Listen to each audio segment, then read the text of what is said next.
नमस्कार, माझं नाव चंद्रकांत बाबूराव मोदे, मी गोळेगावचा तंटामुक्ती अध्यक्ष आहे.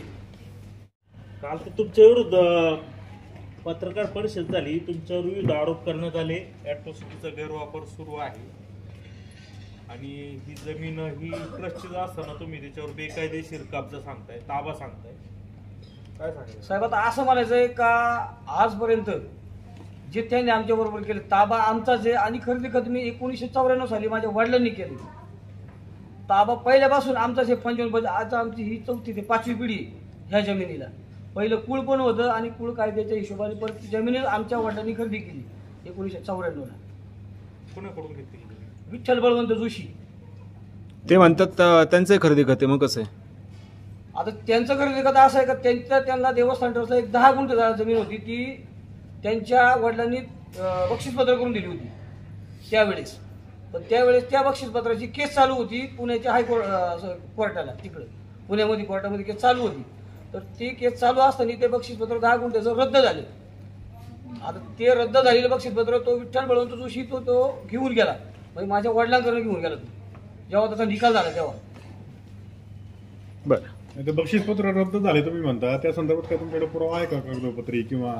जो कागदपत्र होता, जो बक्षीसपत्र, जो कोर्टाचा निकाल होता, तो माझे वडील आज्ञात होते, म्हणजे अडाणी होते, त्यांना काही लिहिता वाचता येत नव्हते, ते अंगठे वाजर होते, त्यांना एवढं त्यातली काही समज नव्हती. म्हणून त्या जमिनीच्या मालकांनी इथं घरी आला आणि वडिलांकडून ते बक्षीसपत्र रद्द झालेलं जो कोर्टाचा निकालाचे कागदपत्र पूर्ण घेऊन गेला तो. त्यानंतर पुढे काय काय झालं मग? त्याच्यानंतर बक्षीसपत्र रद्द झालं, तुमच्याकडे कागदपत्र नाही आहे ना, रद्द झाल्याचे डॉक्युमेंट आहे ते माझ्याकडे नाही, त्यांच्याकडे त्या माझ्या वडिलांनी त्या जागेच्या मालकाला दिले पहिले. दिले? हा, त्यांना दिले. हे कोर्टातून मिळू शकतं ना नक्कल तुम्हाला? हा, मिळू शकते ना. तुम्ही नक्कल घ्यायचा प्रयत्न नाही केला का? नाही, मी आजपर्यंत काढलंच नाही ती, कारण ज्या वेळेला ते रद्द झालं ना त्यावेळेला त्यांना दिले, तर त्यांनी मग ती जमीन काय कोणाला तरी वाटतं ती 10 गुंठे होती, ती रद्द झाली, त्यावर ती विकली कोणाला जमीन, असं त्यांचं म्हणणं आहे की मी विक्री म्हणून. पण मला नाही वाटत ती विक्री म्हणून. त्यांनी पण पुन्हा तेच केलं आणि त्याच 10 गुंठ्याचं खर्च हे देवस्थान ट्रस्टने केलं पुन्हा त्या जमिनीची. ह्या जे 10 गुंठे जमीन त्याला दिशाच नाही ना साहेब, ना पश्चिम ना दक्षिण ना उत्तर, पुढंच नाही, त्यांनी काही त्या जमिनीला दिशा दिली नाही. पण त्यांनी काल सांगताना असं सांगितलंय की ही पुढची बाजूची जागा जी आहे ती जागा आम्हाला भेटलेली आहे, आम्ही खरेदी खाताना घेतलेली, असं त्यांचं म्हणणं आहे. नाही, आमच्या खरेदी खात्यामध्ये दिशा आहेत ना, पूर्व पश्चिम दक्षिण उत्तर. आमच्या खरेदी खात्यात दिशा टाकलेली आहे, कारण आम्हाला पहिले विठ्ठल बळवंत जोशींनी ती खरेदी दिली आणि देवस्थान ट्रस्टला सूर्यकांत विठ्ठल जोशी, त्यांचा जो पोरगा आहे ना सूर्यकांत जोशी, त्यांनी ते देवस्थानाच्या बरोबर व्यवहार केले. आम्हाला त्यांच्याशी काही त्याचं घेणं त्यांना. हा, पहिले आम्ही घेतली. किती? मला वाटतं काही 7.5 एकर. 7.5 एकर? हा, त्याच्यामध्ये 5 जण हिस्सेदार आहेत. आता हिस्सेदार पण इथं आलेले झाले, इथं असतील बाबूराव म्हणून, त्याचं काळू काळे. कुठे?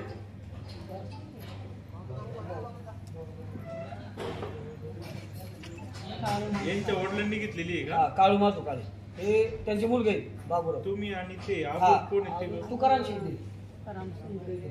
त्यामुळे शंकर तुकाराम शिंदे हा त्यांचा एक मुलगा. आणि चौथा मगन जेव्हा मोदी, तो माझा चुलता आहे. आता नाही, ते नाही, त्यांची वय झाली आहे, वयाच्या हिशोबाने त्याला चालवत नाही. जोशींकडून 7.5 एकर जमीन तुम्ही 5 जणांनी मिळून खरेदी केली, बरोबर? हो. मग आता हे जे ट्रस्टनी जमीन कोणाकडून परत घेतली? जोशींकडून? ते जोशीकडून नाही घेतली, त्यांनी त्यांच्या मुलाकडून घेतली. पण त्यांच्या मुलाला माहिती आहे का ती जमीन पहिली वाड्याने विकली म्हणून, कारण त्यांच्या सह्या आहेच त्याच्यावरती. ते बोगस खरेदी करते, आम्ही बोलू शकतो ते बोगस असेल. म्हणजे वाद केवळ 10 गुंठ्याचाच आहे? हा, फक्त वाद हा 10 गुंठ्याचाच आहे. बाकीची जी काय तुमच्या आहे ती तुमच्या ताब्यात आहे, आमच्या ताब्यात आहे आणि अजूनही आमचाच ताबा आहे. त्याच्यावरती पुन्हा कोणी ताबा टाकायचा प्रयत्न करतोय का? नाही, आता आमच्या ताब्यात आहे. देवस्थान ट्रस्टची जमीन बळकावण्याचा प्रयत्न करतोय, म्हणजे जोर जबरदस्तीने. नाही, 7.5 एकर जमीन तुम्ही कोणत्या साली घेतली? 1994. हा, मग ती कुठून कुठे आहे 7.5 एकर? हे वरती जे मंदिर आहे, इथं जे सेंट्रल गव्हर्नमेंटचं जे ऑफिस आहे, तिकिटीचं घर, तिथून तर डायरेक्ट ते गौरीशंकरचं हॉटेल आहे का खाली, घाटाला तिथं नंबर आहे, तर डायरेक्ट असा पट्टा आहे बाहेर. आता हे पाठीमागे जे हॉटेल दिसते हे त्याच जागेत आहे का? हे त्या जागेत, हे आमच्या स्वतः मालकीचं हॉटेल. 7.5 एकर मध्ये? हा, 7.5 एकर. ते मध्ये गेलेले देवस्थान ट्रस्टचं ते कसं काय आलं ऑफिस इथं? ते त्यांनी जबरदस्ती पहिलेच केलेली आहे. पहिलं ते नव्हतं, पण ते पहिले सप्राजू होतं, म्हणजे गवताचं. पण त्यांनी वडील म्हणले की बाबा ते राहू दे देवाला तेवढं, म्हणजे वडिलांची त्या पूर्वीमध्ये ते त्यांना परवानगी देऊन त्यांनी ते बांधलेले तेवढं. वडिलांच्या संमतीनेच बांधले नाही, फक्त संमती वगैरे काय घेतली नाही, सही वगैरे आहे पुढे केला नाही त्यांनी, फक्त ते बांधलं तसं. तोंडी संमतीने. हा, तोंडी संमती फक्त ती झाली नाही त्यांची. ते गावताच्याला संमती दिली होती, हे पक्क झाले, याला विरोध नाही केला का? नाही, आपण त्यावेळेस त्याला बोलत नाही, नाही फक्त एवढं जर राहतं म्हणते, म्हणून त्यावेळेला ते केले त्यांनी. म्हणजे आमचा समाज कसा आहे, आदिवासी दिलं म्हणणार, नाही म्हटलं नाही म्हणणार. ते गणपतीचं मंदिर पण तुमच्याच हाती ते. हो, ते पण आहे ना, आमच्या आदिवासी समाजाच्या सातबारांवरती ते मंदिर आहे. हे ज्या पायऱ्या दिसतात, या पायऱ्या कोणाच्या हाती? हे सगळं याच्या आमच्या हातीतच होतं. त्यांचं म्हणणं तर आहे का ते सगळं आमच्या ताब्यातले, आम्ही खरेदी केलं त्याच्यावरती आहे, त्याच्या सातबारा आमचा आहे असं म्हणतात ते. नाही, हे चुकीचं आहे साहेब, ते जे बोलतात ते खोटं आहे त्यांचं. मग त्यांचं दुसरं एक म्हणणं असं आहे की आता आम्ही प्रेस कॉन्फरन्स घेतली, हा, आम्हाला त्यांनी काही गोष्टी सांगितल्या त्या आता आम्ही तुमच्याशी बोलतो कारण तुम्ही आम्हाला बोलवलंय. हा, त्यांचं म्हणणं आहे की समोरासमोर बसा, हा. तहसीलदारांना बोलवा, तुमच्याकडची कागदपत्र तुम्ही आणा, त्यांच्याकडची कागदपत्र ते आणतील आणि समोर सोक्षमोक्ष करू. आता त्यांच्याशी मी किती तरी वेळा त्यांच्या ह्या ऑफिसमध्ये मिटिंगला बसलो, तर समजूत्यासाठी बरेचशे वेळा गेलो मी त्यांच्यामध्ये. मी पण त्यांना बरेचशे वेळा म्हणलं, पण ते काय असं म्हणजे कुठं जरी एखादा मुद्दा घेणार, त्या मुद्द्यावरती काहीतरी चिडचिड करणार, परत पुन्हा म्हणणार बा आम्हाला नाही भेटवायचं, किंवा ते मुद्द्यामध्ये कधी आलेच नाही जुळवायला. याच्यामध्ये त्याने एक जिल्हा परिषद सदस्य होते अंकुश डांबले म्हणून, त्यांनी त्यांना पण मध्यस्थी घातलं होतं. पण त्यावेळेला पण ते काय म्हणले की बस झाला विषय. त्याच्यानंतर त्यांच्यामध्ये काहीतरी 15 जणांमध्ये मिटिंग झाली, परत पुन्हा ते म्हणले आम्ही तुम्हाला बोलवतो, ते म्हणले का नाही आम्हाला नाही जमणार. कधी झालंय हे साधारण माझ्या पण 6-7 कधी झाले असते. आता तुमची भूमिका काय याबाबत? आता भूमिका काय आमची आहे असंच, म्हणजे नक्की काय? म्हणजे आता जसं आता आमची केस चालू आहे याला सेशन कोर्टाला खेडला, तिथं आपण अपील पण केलेली आहे, तिथे केस चालूच आहे कोर्टामध्ये. म्हणजे संबंधित जे लोक आहेत सध्याचे असणारे सेक्रेटरी, त्यांनी काल हा विषय मांडला होता का बाबा तहसीलदारांना मध्यस्थी घ्या, पीआयला घ्या, डीवायएसपी असे जे काही मंडळी आहेत त्यांना मध्यस्थी घ्या आणि मध्यस्थी घेऊन चर्चा करा. मग जर कोर्टामध्ये केस चालू आहे तर ही मध्यस्थी टाकणं म्हणजे काय धुळफेक आहे का? नाही, त्याच्याशी काय संबंध आहे किंवा मोठा अधिकारी घेणं किंवा हे काय करणं. जर प्रेमानं माणूस बसल्याच्या नंतर प्रेमानं गोष्टी सुटतात, ते विद्रूप नाही होत, त्याचं दृष्टिकोन वेगळं होत नाही. पण जर तुम्ही इतरांना मध्यस्थी घालून कोणतरी काहीतरी एखादं पुढं तरी एखादं काहीतरी कारण काढणार, व हे नाही असं नाही तसं पाहिजे आपल्याला, असं नाही तसं, म्हणजे त्यांच्या कारण असतात. एक 15 जण असतात, 15 जणांचं एक प्रत्येकाचं एक म्हणणं असतं.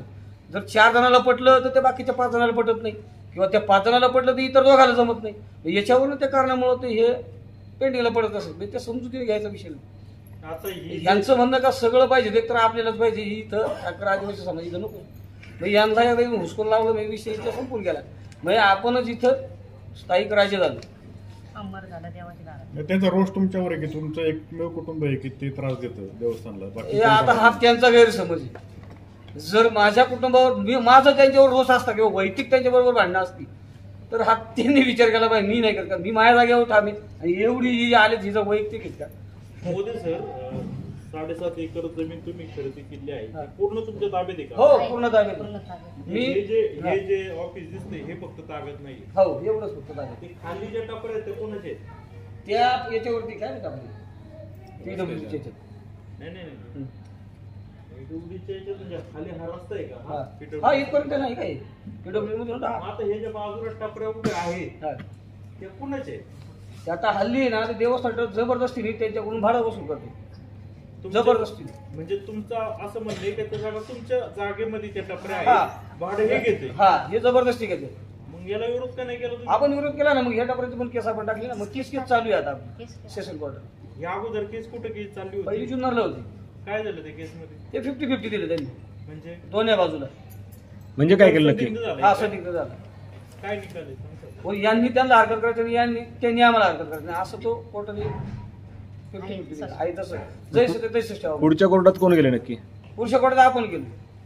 म्हणजे तुमच्या विरोधात म्हणजे तुमचा समाधानकारक निकाल लागला नाही म्हणून मी माझ्या समाजासाठी निकाल लागला नाही म्हणून मी पुढच्या कोर्टात लगेच अपील केलं. तुम्ही कोर्टाची मूळ जे तुमचा दावा होता तो कशाचा होता? म्हणजे अतिक्रमण काढण्याचा का स्टे आणायचा, कशा संदर्भात मागणी होती कोर्टात? आपलं स्टे डायरेक्ट पूर्ण यायला ज्यांनी आपण स्टे कंटेनरला आहे ना, पहिलं जास्त त्रास दिल्यामुळे आपण डायरेक्ट कोर्टामध्ये स्टे घेतला आणि जैसे कोर्टाने डायरेक्ट त्याला स्थगिती दिली. जागेच्या ताब्याचा तुम्ही मागणी केली नाही, स्टेची मागणी केली? हा, मग ताबा माझाच आहे, मग त्याच्यामुळे कोर्टाने लगेच ताबा आपल्याला स्टे दिला ना. तुम्हाला तो आवडला नाही ना निर्णय? नाही, इथं कोर्टाचा हा निर्णय नाही आवडला म्हणून आपण पुढच्या कोर्टाला गेलो लगेच आपल्याला. तुमच्या विरोधातच निकाल केला समजायला? नाही, ते नाही मी नसतो गेलो तर ते पण गेलेच असते.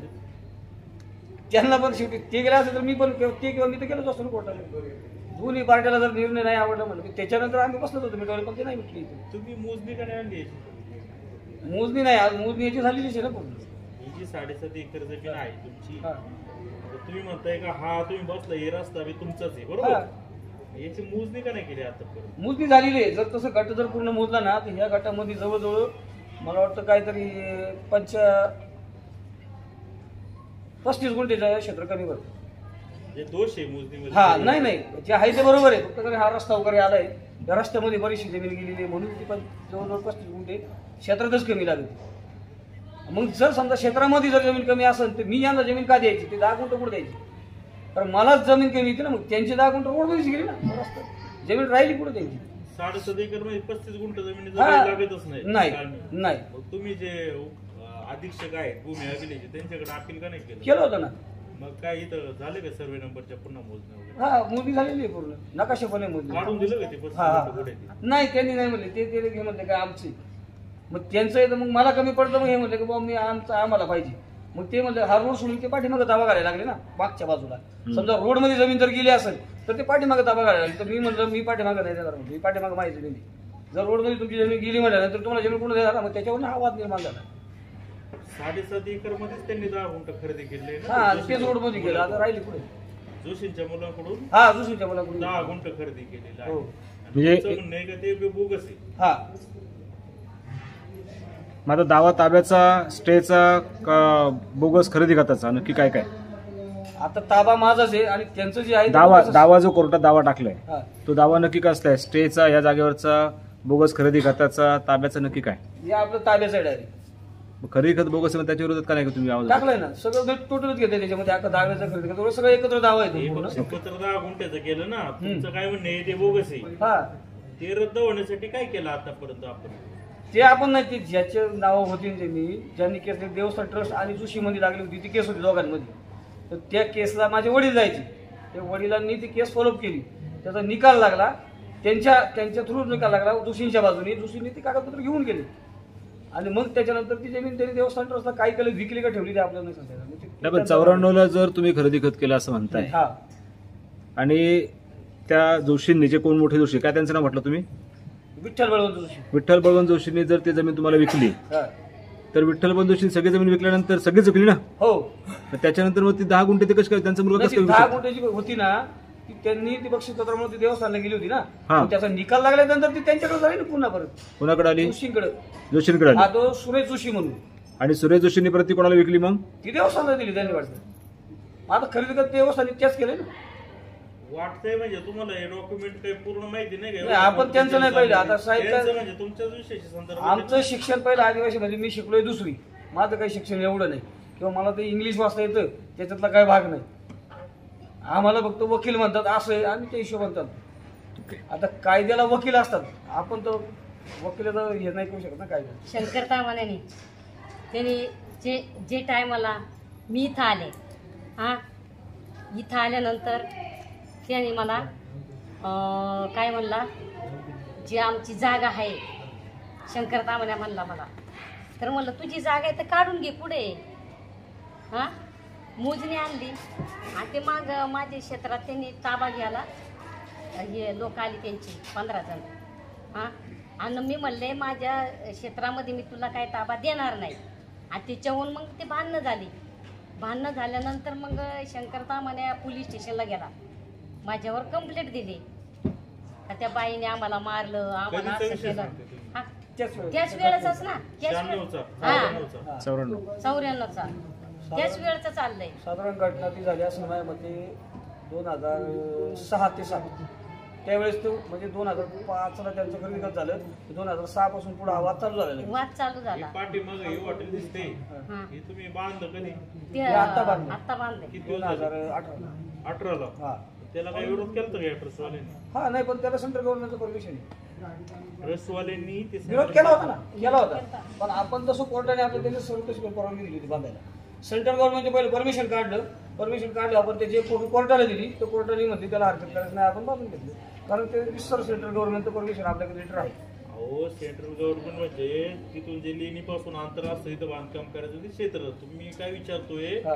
का ही जागा म्हणते ट्रस्ट का आमची, ही समोरची का? हा. तुम्ही म्हणताय आमची. हा. ट्रस्टनी हे बांधताना काय विरोध केलता का? नव्हता नाही गेला नाही ना. याला हरकत नाही घेतली त्यांनी. पूर्ण वसपर्यंत नाही हरकत गेली. फक्त त्यांनी हरकत कशा घेतली का बुवा इथं हाईटचं हरकत त्यांनी हरकत आईचं घेतली. फक्त जागेच्या ताब्याची हरकत नाही, नाही. नाही गेला. त्याला काय हरकत नाही. नाही हरकत केलीच नाही त्याने. मी होते ना तर आता माझा हा 65 वय आहे. हा इथं पोरा माझी 7-7 वर्षाची होती तशी मी इथं आलेली आहे. मी कच्ची विटाचा घर बांधला तिथं राहिले तरी त्यांनी मला काय हरकत केली नाही. शंकर दामाने तो काही मला कधीच बोलला नाही. पण नंतर तो असा लागला पाणी नाही न्यायचं, पाणी नाही इथून माय घ्यायचं, मग तुझी पोरं इकडं नाही येऊ द्यायची. म्हणजे हे माझी बारीक बारीक पोरं असायची ना 7-7 वर्षाची का हा रस्ता उंडून इकडं पोरं नाही येऊन द्यायची तुझी. त्याच्यावरून वाद झाला. म्हणलं का बरं माझे पोरं नाही यायचे. ते बोलले तुम्ही ठाकरे टाकपुर्डे आणि माझ्या इकडं पोरं आमच्या जाग्यात नाही येऊन द्यायची. असा कोण म्हणला? शंकर म्हणला कधी म्हणलं? त्याच टायमाला त्यांच्या टायमाला वाद चालू जे आहे. टायमाला वाद चालू झाला त्याच टायमाला बोलला ना. जमिनीबद्दल बोला. जमिनीबद्दलच चाललंय. जमिनीबद्दलच चाललंय. माझी जागा होती ना जागेमधून इकडं माझी पोरांनी यायचं नाही. म्हणजे माझी पोरांनी या जागेत यायचं. त्यांनी बंधन घातलं आम्हाला. बंधन घातलं. यांना म्हणायचे का बा तुझी मुलं आमच्या जागेत नाही आली बाई. देवस्थान ट्रस्टच्या इकडे जी काय असेल आवाज त्या आवारामध्ये तुम्ही यायचं यायचं नाही. त्या जागेमध्ये फिरकायचं आणि नाही. पाण्याला यायचं नाही. आणि त्या टायमाला मला पाणी आता प्यायला नाही. माझं लग्न झालं 2001ला. ज्या टायमाला लग्न झालं ना तेव्हा माझी मंडळी मिसेस आहे ती पाणी आणे टाकीव गेली तर त्यांनी हांड भरून आणलेली शंकर दामाने आणि सदाशिव दामाने इथं ओतून दिलं. वतून दिलं पाणी. म्हणजे आमचं पूर्ण बंद करून टाकलं.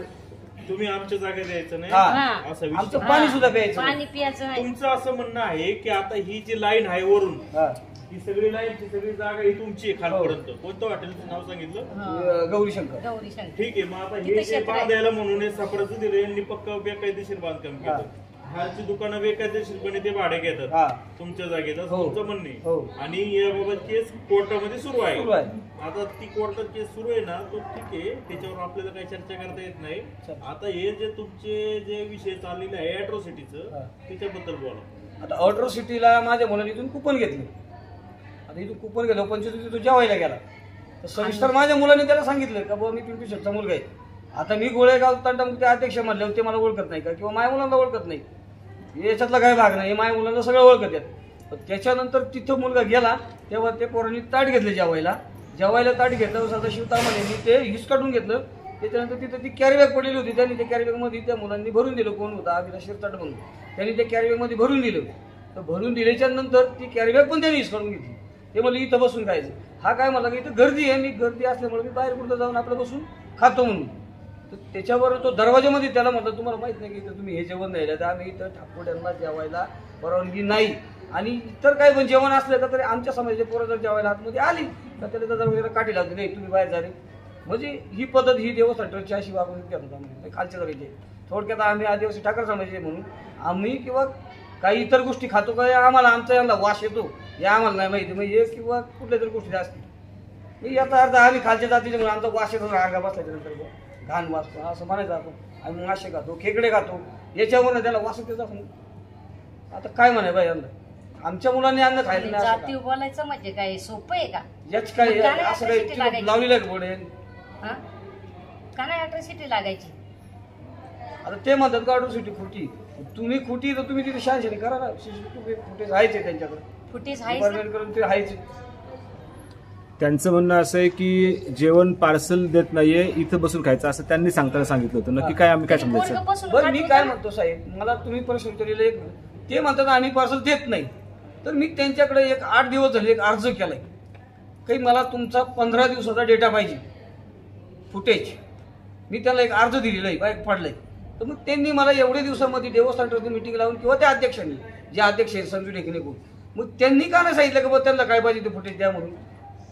तुम्ही एक जर फुटेज पाहिलं त्याच्यामधलं माझ्या ते फुटेज तसंच आहे. ते फुटेजमध्ये एका फुटेजमध्ये असं आहे का तो सदाशिव तामाने ना ते पातीला उसकतोय असं जेवणाचं पातीला हात घालतो आणि खातो डायरेक्ट. म्हणजे ती येणारे भाविकांना उष्ट अन्न खायला जातं.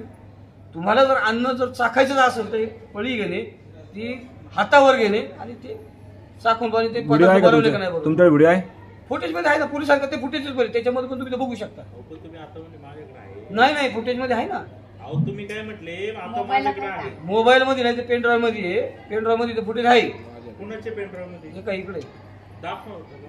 आता त्याला दाखवायला कसं दाखवायचं यावर पिन घेऊन या. तुम्ही बघा वाटलं असतं ते ते फुटेज आहे ना घेता येईल ते फुटेज त्यांचं हे जे फुटेज आहे ना दुसरं फुटेज तिथून माझ्या मुलाला हाकलून काढलं त्याच्यानंतर जे फुटेज घडले तर बाकीच्या फुटेज मध्ये तुम्ही पण बघा मी स्वतः फुटेज पाहिले अन्न सुद्धा उष्टा केला जातो असं तुमचा आरोप. हा मग आहे ना आरोप आपण सहज आरोप होता, आपण म्हणणार आरोप आहे कारण मी पाहिले डोळ्यांनी मी माझ्या डोळ्यांनी पाहिलेले आहे ते फुटेज तर त्याच्यामध्ये सदाशिव तामाने ते 2 पातेली तिथं ते कुकरवरती ठेवलेली आहे त्याच्यावरती शिगडीवरती तो स्वतः हातानं जातो ती पातेली बाजूला सारून हात घालून तो अन्न काढतो कधीचा विषय साधारणतः या आत्ताच या ऑर्डर सिटीमध्येच घडलेले आहे, त्याच फुटेजमध्ये किती दिवसाच्या पूर्वीचा म्हणजे 29 तारखेला हा. ज्या दिवशी तुमच्या मुलाबद्दल विषय हा घडला जे मुलांना जी त्याच्या माझ्या मुलाला जी हीन वागणूक दिली ना खालच्या तारखे त्या दिवशी त्या फुटेजमध्ये ते फुटेज तुम्ही पोलिसांना दिले हो त्या फुटेजमध्ये तिथं शंकरराव तामाने होते ते दुसऱ्या फुटेजमध्ये पण ते तिथं असताना हे त्यांच्याकडे गेले त्यांच्याशी चर्चा केली म्हणजे सह आरोपी म्हणून शंकर तामाने त्यांनी करायला पाहिजे ना कारण हे संघटित केलेलं आहे त्यांनी विचाराने शंकर तामाण्याला माहिती आहे का हा पिंपरी शेटचा पोरगा आहे म्हणूनच त्या पोराने जाती वगैरे तशी वागणूक दिली ना खालची हीन वागणूक दिली जेवण ओढून घेतलं की मग हे यांनी मिळून मिसळून केलेला प्रकार आहे. ट्रस्टचा नियम आहे पार्सल देता येत नाही म्हणून आम्ही म्हणलो पार्सल घेऊन जाऊ नका एवढंच म्हटले ते. मग आता जर त्या देवस्थानचा नियम असेल तर पार्सल द्यायचं नाही बरं तर मग तुम्ही पार्सल का नेता पार्सल द्यायचं नाही मग कॅरी बॅग आली कुठनं मी काय म्हणतो तिथं कॅरी बॅग जी होती ती पार्सल भरली ती आली कुठनं मी माझ्या मुलाला विचारायचं म्हणलं पप्पा तिथंच कॅरी बॅग होती त्यांच्या पैसे कॅरी बॅगचा बंडल होता म्हणजे याचा अर्थ हे पार्सल देतात याचा माहिती द्या अर्थ त्यांच्याकडे याचा अर्थ ते पार्सल देतात तुमचं नाव सांगा नाव सांगा तुमचं हे आजोबा आहेत. मी मारुती किसन पारधी आदिवासी सामाजिक कार्यकर्ता. लहान लहान जरा नाही देते. नाही, बोला. आता तुमचा प्रश्न असा आहे का पार्सल देत नाही त्यांच्या समाजाला कसं कॅरी बॅग मध्ये पार्सल भरून दिलं जातं डबे भरून दिले जातात मग आमच्या समाजाला का नाही पार्सल त्यांच्या समाजाने किंवा त्यांनी पार्सल नेल्याचा पुरावा काय आपल्याकडे काय आहे ना आमच्याकडे पुरावे हा? ते म्हणले असं ते काही होतच दुकान नाही. त्यांची समाजाची माणसं दुकानात आणून खातात हा? ते चालतं आणि आमच्या मुलांनी कॅरी बॅग भरलेलं ओतून घेण्याचा यांचा काय अधिकार आहे आता मागच्या वेळेला तुम्ही पाहिलं मग एवढं अन्न त्यांनी त्यांनी बोलू दे ना. एवढं अन्न फेकून दिलं ते माग म्हणजे इथं जे खाली जे लोक आहेत दुकानदार दुकानदार ते पार्सल घेऊन येणे दुकानामध्ये खातात ते चालतं ते चालतं आणि आमच्या समाजाने जर पार्सल घेऊन येणं हे चुकीचं आहे ह्यो कुठला आदिवाशांना न्याय म्हणजे न्याय फक्त वेगळा न्याय त्यांना तुम्हाला वेगळा न्याय आम्हाला वेगळा नाही हा? तुम्ही पाहिलेलं आहे का असं हो पाहिलेलं आहे ना पार्सल आणताना मी स्वतः पाहिलेलं आहे हा? हॉटेल चालक जे आहेत हो दुकानावर बसतात हो दुपारचं पार्सल घेतात आणि खातात हे इकडे दुकानात आणून खातात हे त्यांना चालतं हा त्या अध्यक्षामध्ये असं तर काही होत नाही आमच्याकडे त्याला सामने घेऊन या माझ्या सामने मी खरं खोटं करतो हा? आणि जिथं ते अन्न देणारे असतात त्यांना पण माझ्या सामने घेऊन या तुम्ही पार्सल देता का नाही हे पण मी खरं खोटं करतो आणि शंकर अध्यक्ष काय म्हणतो माझ्यावर 18 शिटी झाल्यात 18 शिटी केसी त्याच्यावर 3 झाल्यात तर तुम्हाला कायदा माहिती आहे का त्या 18 शिटीचा कायदा माहिती आहे का पहिल्यांदा जर तुमच्यावर 18 शिटी केस होती तर दुसऱ्यांदा तुमच्यावर 18 शिटी केस झाली तर तुम्हाला जामीन नाही हे त्याला माहिती आहे का हे पहिलं त्याला विचारा तेच एकमेव माणूस त्याच्या अॅट्रॉसिटी व्हायचं कारण काय कारण पहिले 23 वर्ष त्यांनी तुमच्याच बाईक मध्ये त्यांनी सांगितलं मी 23 वर्ष अध्यक्ष आहे हा मग तुला एवढी अक्कल 23 वर्षाची आहे तर मग त्याला म्हणावं ह्या प्रश्नाचं उत्तर दे तुझ्यावर 3 वेळा 18 शिटी केस झाली हा पहिल्यांदा झाली तेव्हा तू सुटला दुसऱ्यांदा झाली असतं तर तू आजपर्यंत सुटला नसता हे त्याला पहिला जाऊन विचारा आपलं तुम्ही त्याच्यावर काय अॅट्रॉसिटी वारंवार करताय कारण काय घडतं कारण आमचा जातीवाद आम्हाला कायम तो जातीवादीवरूनच विनवतो आणि ती 18 शिटी केस मीच करणारा माणूस आहे माझ्या बहिणीला ज्या वेळेला त्यांनी जातीवाद केला त्या वेळेला मी स्वतःचा अर्ज भरून माझ्या बहिणीचा अंगठा घेऊन मी ते भोपाळ नेपाळ इकडे कागदपत्र पाठवून त्याच्यावर 18 शिटी केलेली आहे आणि त्याला म्हणावं ते आम्ही पूर्ण त्याचा कायदा तू वाच. आम्ही तू फक्त जाणीव दिलेली होती त्या टायमाला. तुझ्यावर जर खरी 18 शिटी करायची असती त्याच टायमाला तुला सोडलं नसतं. तो सांगतो ना 3 वेळा माझ्यावर 18 शिटी केली पहिल्यांदाच, पण 3ही ठिकाणचे कागदपत्र त्याला एकदा गेलेच आणि त्याला वाटतं माझ्यावर 3 वेळा 18 शिटी झाल्या. तू तसं तू साधं आणि तू आम्हाला जर अजूनही टार्गेट करीत असेल, बोलत राहू. शंकर ताम्हाणे जर आम्हाला अजूनही टार्गेट आदिवासी म्हणून करत असेल तर त्याच्या सुनांनी काय म्हटलंय, आमच्या ताम्हाण्याच घरावर तुम्ही 18 शिटी घालता. अहो तुम्हाला आत्ताशी जर सासऱ्याचा पुळका येतो, मग तो आजपर्यंत 40 वर्ष ट्रस्टीमध्ये काम करतो.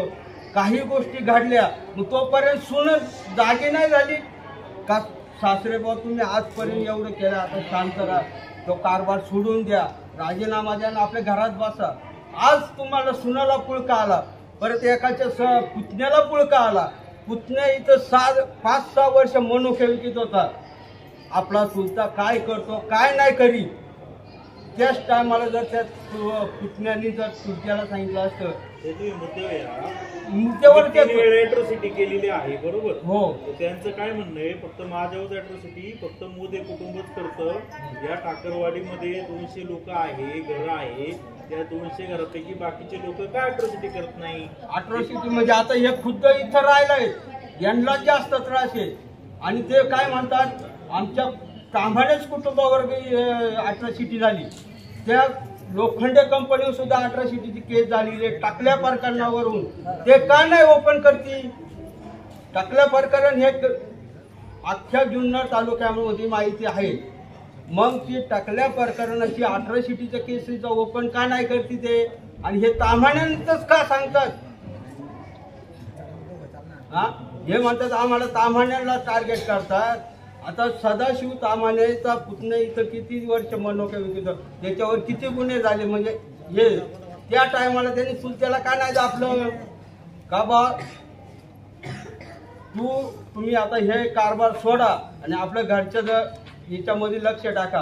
का इथं आता एवढ्या वर्ष तुम्ही देवाची सेवा केली. त्याचं म्हणणं काय आहे, तुम्ही दोघं मंडळी आहेत ना तेच विरोध करतात, बाकीचा समाज आहे समजा, हे लोक काय बोलत नाही. आणि तुमचा राग काय आहे का ते ट्रस्टी आहे एवढं 23 वर्ष किंवा 40 वर्ष आहे. अहो मग मला एक म्हणायचं, मी 28 वर्षापासून त्यांना विचारतो का आमचा आदिवासी समाज तुमच्या बॉडीमध्ये का नाही. त्यांनी आता त्याचं उत्तर काय दिलंय की सुधारित प्रस्ताव जो आहे ना तो त्यांनी दिलाय, आणि ज्यावेळेस तो प्रस्ताव येईल त्यानंतर जे संचालक घेणार, ऐका ते संचालक गाव मिटिंग लावून घेणार असं त्यांचं म्हणणं आहे. गणेश म्हणून मोदे एक मिनिट माझ्या प्रश्नाचं उत्तर द्या. मग आता हा सगळा जो वाद चाललाय, हा वाद तुमचा ट्रस्ट मध्ये तुम्ही सभासद किंवा संचालक म्हणून चाललाय का? नाही, याचा आमचा काही रोल नाहीये त्याच्यामध्ये. आम्ही ट्रस्टीचा आमचा हा भाग पण नाहीये. त्यांचं काय म्हणणं, कारण यांनी ट्रस्टीची घटनाच अशी केलेली आहे अजीवन मरेपर्यंत हेच. मग आता इथं बाकीच्या लोकांनी आमच्या लोकांनी त्यांची मराठी वाट बघायची तेव्हा आम्ही ट्रस्ट व्हायचे, आम्हाला नको ना. आमचा काय संबंध त्या ट्रस्टीमध्ये जायचा? तुम्हीच त्याच्यावर मरेपर्यंत राहा आणि तुम्हीच चालवते ट्रस्ट बघा. नवीन दुबाई मंगल काळे तशी आमची दुकान येत होती. या आधीच याने काय केलंय तर तरच झाली तर आमचं दुकान होतं, तिथून उचकलं तिकडे खाली नेलं, तिथूनही उचकून टाकलं. आमच्या खाटा परसाद नारळ खरळ पुढं नेलं, पुढं नाही आम्हाला नंतरच पडले नाही. कुठं होतं दुकान तुमचं? पहिलं येत होतं, इथून मोडलं तिकडं खाली टाकलं, खालीवर मोडलं आणि तिथं आम्हाला नंतरच काय पडलं नाही. खाट माल परसाद म्हणजे देवस्थानच्या जागेत तुमचं पूर्वी दुकान होतं, त्यांनी ते काढायला लावलं आणि तुम्ही खाली गेले, नंतर निघून गेले. खाल्ल्या बाजून म्हणजे तुमचा माल सुद्धा तुमच्या ताब्यात दिला नाही. नाही साहित्य बी घात केलं. ते कोणी केलं? आधीच आणि त्याचं नाव शंकर तुम्ही बोलू नका. काय जना मास्तर ना, जना मास्तर आणि शंकर तांबाने त्यांना विचारायचं. त्याचं दुकान पुढे आहे. तुमचं देवस्थानच्या जागेमध्ये दुकान होतं, त्यांनी ते काढायला लावलं. ठीक आहे. अजून कोणाची काय तक्रार आहे? कधीची गोष्ट आहे? इथं कोणतंच काय नव्हतं त्या टायमात. अगोदरच्या विषय म्हणजे 20 वर्षापूर्वीचा विषय. काय घाबरू नका, लाजू नका. लाजू नका. ती बाई आम्हाला आमचं सरपंच उपसरपंच आहे ते आम्हाला आदोषी म्हणून आम्हाला काय ती साथ देतात. पण त्यांचं गैरसमज होतोय का आम्हाला ते भडकावून देतात. आम्हाला भडकावती नाही, आम्हाला आमच्या दोषींसाठी ते चांगलीच करतात आणि आम्हाला भडकावती नाही. त्यांचं म्हणणं काय आहे का भडकावून देतात, आम्हाला भडकावती नाही. आमच्या ठाकरवाडीला काय किंमत येतात हे देते नाही, या गोळेगाव मध्येच खाऊन घेतात. आता काय ठाकर वाढले? आता ठाकरवाडीला काहीच येत नाही, घरकुलं नाही, काय नाही येत. आता गोळेगाव मध्ये आता त्यांचं बांधकाम होतंय, आमच्याकडे इथं काहीच येत नाही. गटार सुद्धा सगळं आमच्या वाडीला ठाकरवाडीला येत नाही काही. मग कसं काय आम्ही करायचं गरीब लोकांनी? आणि यांना आमची लोकांचं येतं तेवढं गोळेगावला बांधकाम होते.